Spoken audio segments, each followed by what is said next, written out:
के अनुसार तो यह दिखाया गया कि वाशांश जीर्णांग यथा विहाय नवान गृहणाति नरो पराणि तथा शरीराण विहाय जीर्णांग न्यानि संयति नवानि देहि।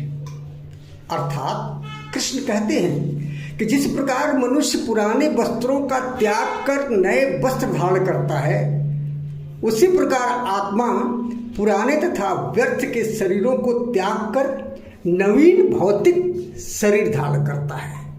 यहाँ कृष्ण आत्मा की बात करते हैं, न कि जीव की।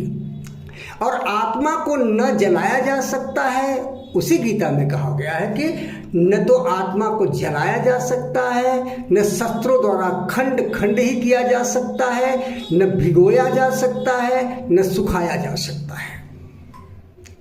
तो आत्मा का तो न जन्म होता है, न उसकी मृत्यु होती है। तो फिर जन्म किसका होता है और मृत्यु किसकी होती है? प्रश्न तो ये उठ जाता है।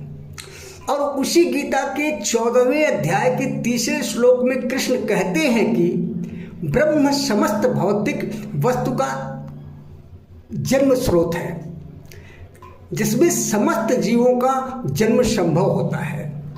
यहाँ यह स्पष्ट हो जाता है कि आत्मा एक शरीर को छोड़कर दूसरे शरीर को धारण करती है, न कि जीव। अब यहाँ हम लोगों को निश्चित करना है कि हम आत्मा हैं या जीवात्मा हैं या जीव हैं। अगर हम आत्मा हैं तो कोई बात नहीं, अगर जीव है, जीवात्मा है, तो हमें पितृसत्तात्मक व्यवस्था को स्वीकार करना ही होगा। इससे हम हट नहीं सकते। अगले भाग में हम वैज्ञानिक दृष्टिकोण को अपनाते हुए विज्ञान की थ्योरी डीएनए के द्वारा पितृ व्यवस्था को सिद्ध करेंगे कि हाँ, पितृ व्यवस्था है। पितृ क्या होते हैं, ये मैं वैज्ञानिक पद्धति के अनुसार, जिसे विज्ञान सिद्ध करता है, मैं आप लोगों के बीच में साझा करूंगा। विज्ञान में एक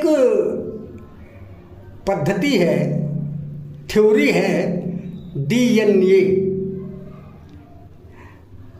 डीएनए को वैज्ञानिकों ने कहा कि डीएनए एक अणु है जो सभी जीवित जीवों में आनुवांशिक